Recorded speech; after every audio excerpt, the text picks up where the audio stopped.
instante. La infancia de Natalia Campusch se interrumpió en un abrir y cerrar de ojos. Una mañana cualquiera, mientras caminaba rumbo a la escuela, el mundo que conocía desapareció detrás de las puertas de una furgoneta blanca. En un instante, todo lo que era seguro dejó de serlo. Lo que siguió fue una historia difícil de comprender, un encierro que se extendió por más de 8 años y una relación marcada por el miedo, la manipulación y la lucha por la supervivencia. Natalia no solo fue víctima de un secuestro, sino de un sistema que falló en encontrarla y de una sociedad que, cuando finalmente logró escapar, no supo cómo reaccionar ante su historia. ¿Cómo logró soportar el encierro? ¿Qué llevó a su captor a secuestrarla y mantenerla oculta durante casi una década? Y sobre todo, ¿cómo fue que un día, después de tantos años, logró escapar?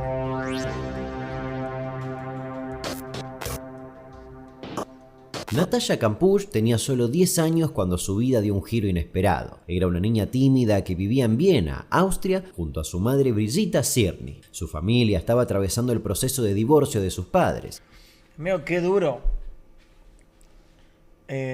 Lo que marcaba cierta tensión en el hogar. El 2 de marzo de 1998, como casi todas las mañanas, Natalia salió temprano de su casa rumbo a la escuela, llevando consigo su mochila roja. Antes de salir, había tenido una pequeña discusión con su madre sobre si debía llevarse un sándwich para el recreo o no, un detalle cotidiano que quedó grabado en la memoria de Brigitta por los siguientes años. Caminando hacia la parada del colectivo, Natalia fue interceptada por una furgoneta blanca conducida por Wolfgang Priklopil, un hombre de 35 años. Priklopil llevaba meses planeando el secuestro. En un momento en el que la calle estaba completamente desierta, detuvo el vehículo, la abordó por la fuerza y la subió a la furgoneta. Algunos testigos afirmaron haber visto el incidente, pero todas las descripciones resultaron imprecisas. En cuestión de minutos, la furgoneta desapareció sin dejar rastro alguno. Cuando Natalia no regresó a casa a final del día, su madre supo de inmediato que algo andaba mal. Brigitta contactó a la policía esa misma noche y se inició una búsqueda que incluyó la revisión de alrededor de 776 vehículos que coincidían con la descripción proporcionada por los testigos. Entre todos esos vehículos estaba efectivamente la furgoneta de Wolfgang. Sin embargo, las inspecciones policiales fueron superficiales y el coche del captor no levantó sospechas en ese momento. O sea, revisaron el coche que la La tenía la mina desaparición y de no la Natalia encontraron. recibió bastante atención mediática local. Su rostro apareció en carteles y noticieros. Sin embargo, ante la falta de avances concretos y de nuevas pistas, con el tiempo se fue debilitando el interés público y mediático. Gradualmente. Gente, imagínense ser los padres de esta chica. O sea, son los padres de esta chica. Y al cuarto año te resignás. La policía se resigna. Ya nadie la busca. Bajás los brazos y decís, no, ya está, me la mataron, no la voy a encontrar nunca. Amigo, qué duro. Y a los 4 años después aparece. Nah, qué locura. Qué puta locura, gente.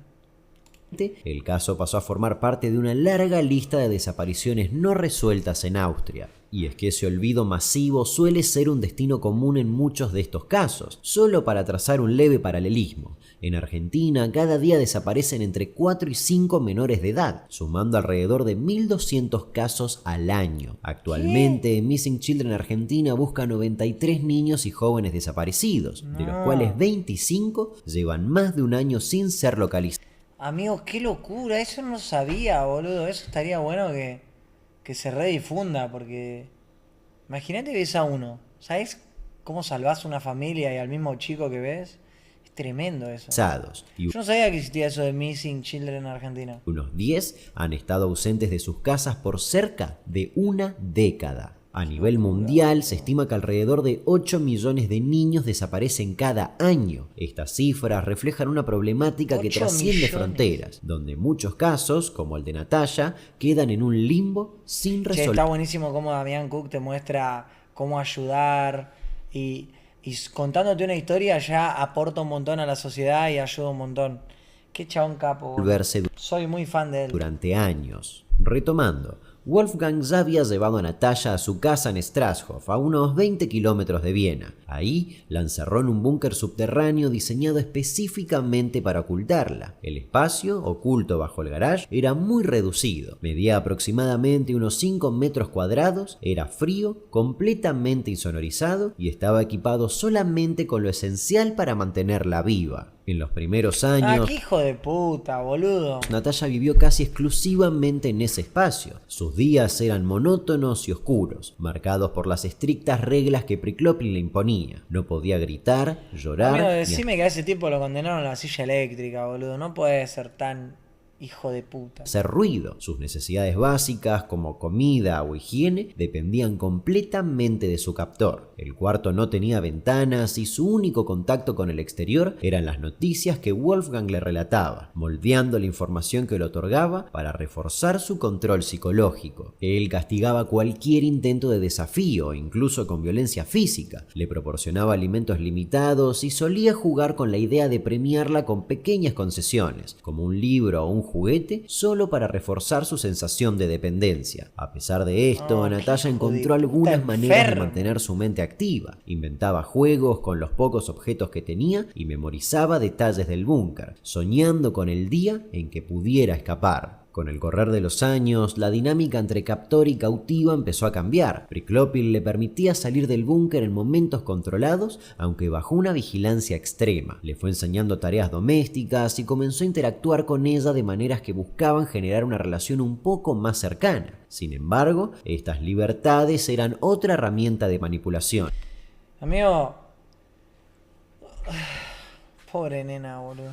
Cada movimiento de Natalia seguía siendo controlado y el miedo constante a las represalias la mantenía en un estado de total sumisión. Lentamente, Natalia aprendió a estudiar el comportamiento de su captor para anticiparse a sus estados de ánimo. Desarrolló estrategias para ganar tiempo o evitar castigos y supo que ganarse su confianza era una de las pocas formas de sobrevivir. Su cautiverio duró más de 8 años. En ese tiempo, Priklopin vivió con un miedo constante a ser descubierto y constantemente le recordaba que si intentaba escapar, las consecuencias serían fatales tanto para ella como para él. Ninguno de los dos quedaría con vida. El 23 de agosto de 2006, después de más de 8 años de cautiverio, Natalia Kampusch vio la oportunidad que durante años estuvo esperando. Ese día comenzó como cualquier otro, con Wolfgang exigiéndole que lo ayudara a limpiar su auto en el patio de la casa. Mientras él hablaba por teléfono y estaba distraído con la limpieza, Natalia aprovechó para escapar corriendo. Descalza y sintiendo que el corazón se le saldría del pecho, cruzó las calles de Strashof. Amigo, qué nervios, boludo. Es un one shot.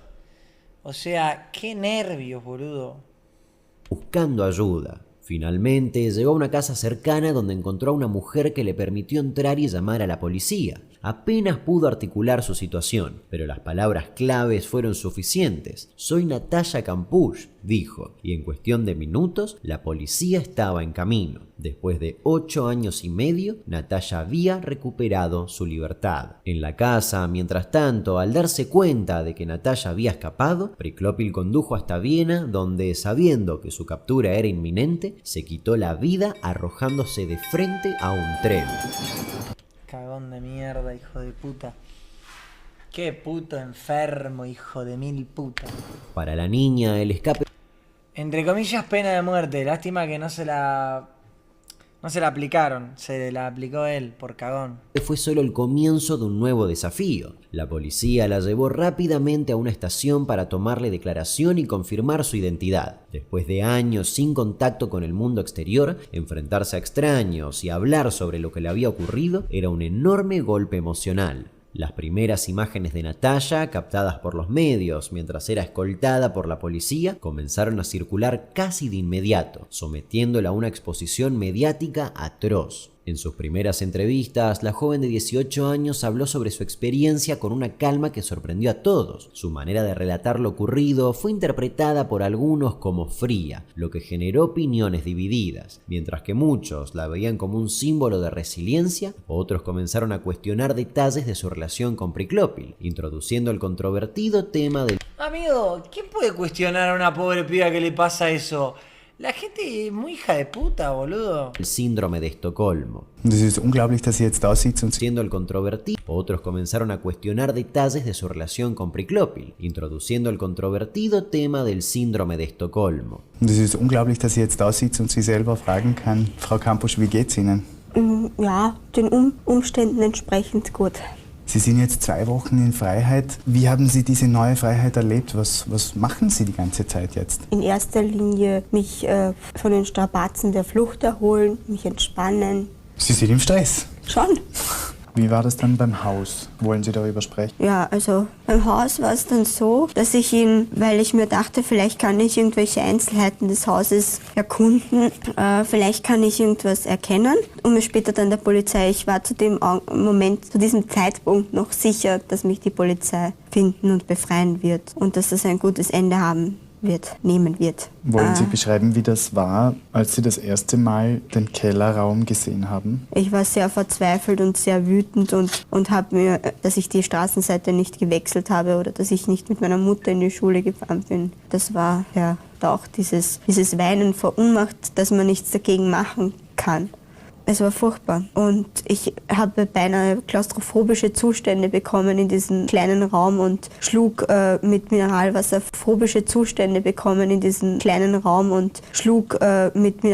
Flaschen an die Wände oder mit den Fäusten. Ich weiß nicht, auch damit irgendwer mich vielleicht hört oder so. Ich weiß nicht. Es war grauenvoll und wenn er mich nicht irgendwann einmal rauf ins Haus genommen hätte, damit ich ein bisschen mehr Bewegungsfreiheit habe. Natasha llegó a mencionar que lamentaba la muerte de su captor. Comentarios como él también era una persona o es extraño pensar que él ya no está fueron rápidamente malinterpretados. Esto llevó a muchos a dudar de su postura y generó críticas hacia ella, particularmente en los medios. Sin embargo, desde una perspectiva psicológica, estas declaraciones eran completamente comprensibles. El síndrome de Estocolmo, como explicaron expertos en el tema, no es un signo de complicidad, sino un mecanismo de supervivencia. Natasha había vivido bajo el control absoluto de su captor, desarrollando una relación que, aunque compleja, no invalidaba el sufrimiento que había experimentado. El público, sin embargo, y como suele suceder y como ya hemos visto en muchos otros casos, tuvo dificultades para empatizar con estas dinámicas. La idea de que una víctima pudiera expresar sentimientos ambiguos hacia alguien que la había dañado tanto era muy difícil de procesar para... Pero ¿qué tan difícil puede ser entender que la pobre piba, alejada de cualquier realidad, lo único que tenía era un hijo de puta que la manipulaba, la volvía loca, y más siendo chica, que siendo chico sos el doble de vulnerable? O sea, yo no entiendo cómo pueden juzgar a una pobre piba que estuvo 8 años encerrada en un sótano. Por más que le tenga piedad a la persona que lo raptó, ella es inocente al 100%. No pueden juzgarla. No sé. Se me hace muy retorcido buscar culpabilidad en ella cuando está comprobado que la raptaron en una camioneta de una persona que no conocía y la obligaron a vivir 8 años con esa persona. Es obvio que 8 años estando aislada te genera cierta dependencia emocional. No quiero decir cariño, digo dependencia emocional. O sea, era una pobre niña y estuvo 8 años viviendo con un psicópata que la manipulaba. La dependencia emocional, obvio que va a existir, porque de alguna u otra manera ese psicópata era el que decidía si la pobre hacía pis, si comía, etcétera, etcétera, etcétera. No sé, siento como que una persona que no tiene corazón es la única que puede cuestionar lo que está diciendo la pobre chica. Para algunas personas.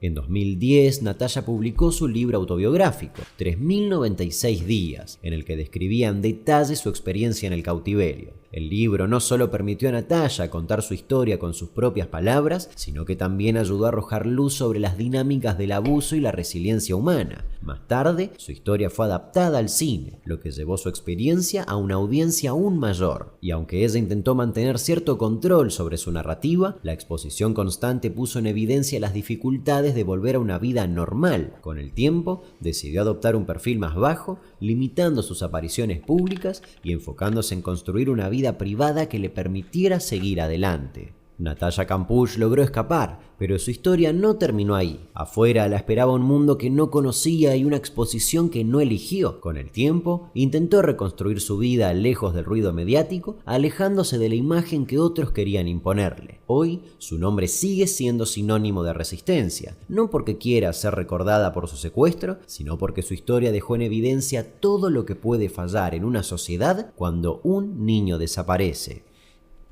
Muy buena.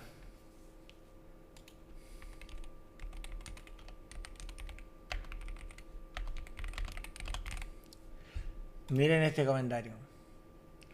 Me llama poderosamente la atención el descaro de la gente para atreverse a juzgar el comportamiento de una persona que estuvo encerrada contra su voluntad 8 años.